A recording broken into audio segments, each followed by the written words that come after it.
আসসালামু আলাইকুম। মরিচ চাষে কিছু সংখ্যক লোক নেওয়া হবে। কোনো কাজ জানা থাক না থাক লোক নেওয়া হবে।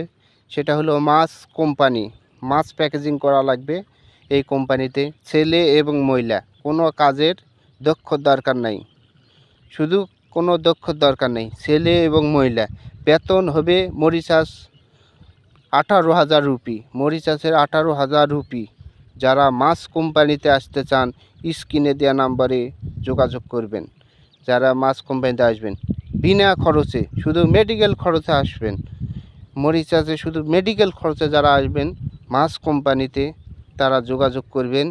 শুধু মেডিকেল খরচ করে আসা লাগবে। বেতন হবে 18,000 রুপি। থাকা খাওয়া কোম্পানি, 18,000 বেতন। ডিউটি হবে 8 ঘন্টা। যারা আসবেন অবশ্যই যোগাযোগ করবেন স্ক্রিনে দেওয়া নাম্বারে।